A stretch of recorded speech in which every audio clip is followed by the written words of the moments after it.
చరి గారును Vivek already కొన్ని విషయాలు చెప్పారు. నేను కొన్ని యాడ్ చేస్తాను. యాక్చువల్లీ ఏంటంటే ప్రొడ్యూసర్ తరఫున మేము షూటింగ్లు ఆపలేదు. మేము మాట్లాడుతూనే ఉన్నాం. లేబర్ కమిషన్ తోటి మీటింగ్స్ జరుగుతూనే ఉన్నాయి. లేబర్ కమిషనర్ ఏమన్నారంటే ఒక 2 వీక్స్లో మీరు సెటిల్ అవ్వండి, అంతవరకు మీరు ఆపొద్దన్నారు. అయినా సరే ఫెడరేషను 4వ తారీఖు నుంచి 30% ఇస్తేనే చేస్తాము, లేకపోతే చేయము అని వాళ్ళంతటి వాళ్ళు మానేశారు. సో మా వల్ల వచ్చిన స్ట్రైక్ కాదు, ఇబ్బంది కాదు. మేము ఇప్పుడు కూడాను మాట్లాడుతుండగా షూటింగ్ చేద్దామని అంటూనే ఉన్నాం. మేము ఈ 4 కండిషన్స్ వచ్చినప్పుడు, ఫర్ ఎగ్జాంపుల్ చెప్తున్నాను, ఈ రేషియో విషయం అది మాకు ప్రొడ్యూసర్కి మాకు ఇంపార్టెంట్. ఎందుకంటే ప్రొడక్టివిటీ కూడాను ఎవరో ఒక ఫైట్ మాస్టర్ని తెస్తాం. ఆ ఫైట్ మాస్టర్కి కొంతమంది అలవాటైన వాళ్ళు ఉంటారు, ఫైటర్స్. ఎవరితో ఏం చేయించుకోవాలో వాళ్ళకి అర్థమవుతుంది. ఇప్పుడు కంపల్సరీగా ఒక 60 మందిని మనం పెట్టుకోండి అంటే వీళ్ళకి సింక్ అవ్వదు. ఒక్కోసారి లాంగ్వేజ్ ప్రాబ్లం ఉంటుంది. వాళ్ళు ఏ లాంగ్వేజ్ మాట్లాడుతున్నారో వీళ్ళకి అర్థం కాదు, వీళ్ళు మాట్లాడేది వాళ్ళకి అర్థం కాదు. సో కంపల్సరీగా వాళ్ళందరికీ యూనిటీ ఉండదు. ఆ ఫైట్ మాస్టర్ కానీ డ్యాన్స్ మాస్టర్ కానీ ఇవ్వాలనుకున్న అవుట్పుట్ ఇవ్వలేడు. ఎందుకంటే అతనికి సాటిస్ఫాక్షన్ ఉండదు. నాకు తెలిసిన వాళ్ళతో నేను చేసుకుంటానంటాడు. లేదు ఒక 10 మందిని వీళ్ళు పెట్టుకోండి, మీకు నచ్చకపోయినా అంటే అవుట్పుట్ ఎలా వస్తుంది? రాదు.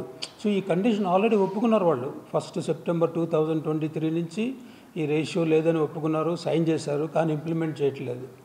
ఇంకో విషయం చెప్పింది ఏంటంటే ఇప్పుడు స్కిల్ బోల్డ్ అంత ఉంది, మనం బయట వాళ్ళకి ఆపర్చునిటీస్ ఇవ్వట్లేదు. ఇప్పుడు ఫర్ ఎగ్జాంపుల్ చెప్తాను, ప్రొడ్యూసర్ 2 కార్ల కన్నా ఎక్కువ పెట్టుకోకూడదు అంటారు. మా కార్లు ఉన్నాయి, డ్రైవర్లు ఉన్నారు. లేదు మీరు 2 పెట్టుకోవాలంటారు. ఎలాగా? మా కారు ఉన్నాడు, మా డ్రైవర్ ఉన్నాడు, వాడు జీతం ఇస్తున్నాం, మా కార్లు ఉన్నాయి. లేదు మా డ్రైవర్ మెంబర్ అవుదాం అనుకుంటే ఆ ఫీజు భరించలేని ఫీజు. డ్రైవర్ యూనియన్ నాకు తెలిసినంత వరకు 5 lakhs కట్టాలంట. మా డ్రైవర్ 5 lakhs కట్టి ఎలా మెంబర్ అవుతాడు? ఇంతకుముందున్న మెంబర్స్ అందరూ 5 lakhs కట్టారా? లేదు. సో ఇలాంటి ఇష్యూస్ వచ్చినప్పుడు మనకి ఇష్టం వచ్చిన వాళ్ళని, ఇప్పుడు టాలెంట్ని బయట రానివ్వట్లేదు కదా. బయట ఎంతమంది ఉన్నారు? ఆర్ట్ డిపార్ట్మెంట్ పనిచేసే వాళ్ళు ఉన్నారు. తర్వాత ప్రొడక్షన్ అనేది అది పెద్ద స్కిల్ జాబ్ కాదు, డైరెక్షన్ డిపార్ట్మెంట్ స్కిల్ జాబ్ కాదు. అయినా సరే స్కిల్లో ట్రైనింగ్ అయ్యి వాళ్ళకి జాబ్ ఆపర్చునిటీస్ గురించి ఎంతోమంది వెయిట్ చేస్తున్నారు. వాళ్ళకి మనం ఆపర్చునిటీ ఇవ్వలేకపోతున్నాం. ఎందుకంటే వాళ్ళకి ఒక అడ్డంకులు కలిగిస్తున్నాం అనమాట. అది ఇంపార్టెంట్. అందుకనే అది కూడా వాళ్ళు 2022లోనే ఒప్పుకున్నారు. మాకు ఇచ్చిన అగ్రిమెంట్లో ఫస్ట్ పారాగ్రాఫ్ అది. ప్రొడ్యూసరు ఇష్టం వచ్చిన వాళ్ళని ఎంప్లాయ్ చేయొచ్చు అని ఉంది. కానీ ఇంప్లిమెంట్ చేయకుండా మా షూటింగ్లో చాలాసార్లు ఇబ్బంది జరుగుతుంది. అది ఇంప్లిమెంట్ చేయండి. ఈసారి తప్పనిసరిగా చేయండి. ఎందుకంటే ప్రొడ్యూసర్స్ కూడా చాలా కష్టాలు ఉన్నాయి.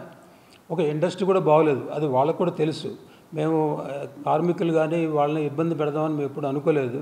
మేము సవ్యంగానే మాట్లాడుతున్నాము.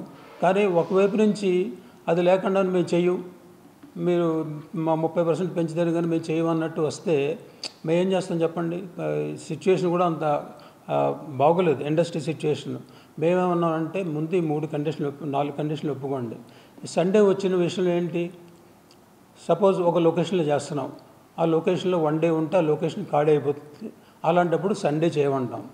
ఆ సండేకి ఆ రొటేషన్ పద్ధతి కానీ వాళ్ళు కానీ అంతకుముందు 30 రోజులు పని చేయట్లేదని మీరే అంటున్నారు కదా, వాళ్ళు వచ్చి చేయొచ్చు కదా, సండే చేయొచ్చు. మా కంపెనీతో వేరే లొకేషన్కి వెళ్తాం. మేము ప్రతి సండే చేయాలని మాకు ఉండదు. ఎందుకంటే మండే టు సాటర్డే చేసి సండే రకరకాల అందరికీ, మా యూనిట్కి రెస్ట్ ఉంటుంది, డైరెక్షన్ డిపార్ట్మెంట్ రెస్ట్ ఉంటుంది. మా సండే కంపల్సరీ చేయాలని అని ఉండదు. అత్యవసర పరిస్థితుల్లో ఎలాంటి సిచ్యువేషన్లో సండే చేస్తాం. అప్పటికి సెకండ్ సండే అన్నారు, ఏదో రెగ్యులేషన్ ఉంది. తర్వాత గవర్నమెంట్ హాలిడేస్ ఉన్నారు, అప్పుడు డబుల్ కాల్ షీట్ ఇస్తూ ఉన్నాం. చాలా వరకు అవాయిడ్ చేస్తాం. సినిమా రిలీజ్ ముందు అవసరం వస్తే చేస్తాం, దానికి డబుల్ కాల్ షీట్ ఇస్తాం. మామూలు సండేస్ కూడా ఎందుకు?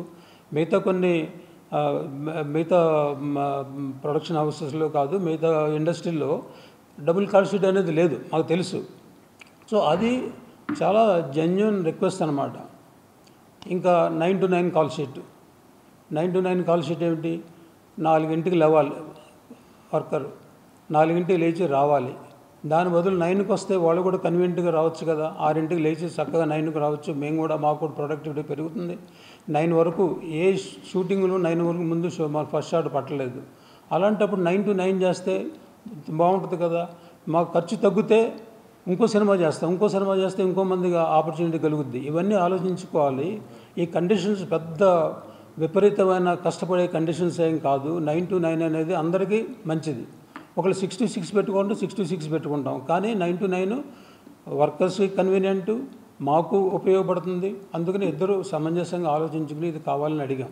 ఇవన్నీ పెద్ద కష్టమైన కండిషన్ కాదు. 2 ఆల్రెడీ ఇంప్లిమెంట్ చేయమంటున్నాం. ఇంకోటి సండేస్ అవసరం వస్తే ఈ పబ్లిక్ హాలిడేస్ అవి కాకుండా మిగతాట్లకి సింగిల్ కాల్ షీట్ చేయమంటున్నాం. 9 to 9 ఇమ్మంటున్నాం.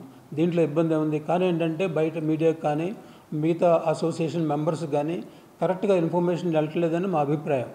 అందుకని వాళ్ళకి అర్థం అవ్వాలి, మేము అడిగేది పెద్ద కష్టమైన విషయాలు కాదు, వాళ్ళు అర్థం చేసుకోవాలి. సో కార్మికులు కూడాను పలానా యూనిట్లు చెప్పి వాళ్ళ ప్రొడ్యూసర్ అడిగేది చాలా సమంజసంగా ఉంది, విపరీతమైన కండిషన్స్ ఏమి అడగలేదు, ఉన్న కండిషన్స్ ఇంప్లిమెంట్ చేయమంటున్నారు, 2 కండిషన్లు చిన్న కండిషన్ అడుగుతున్నారని అందరికీ తెలియపరచాలనే ఉద్దేశంతో మేము చెప్తున్నాం అన్నమాట.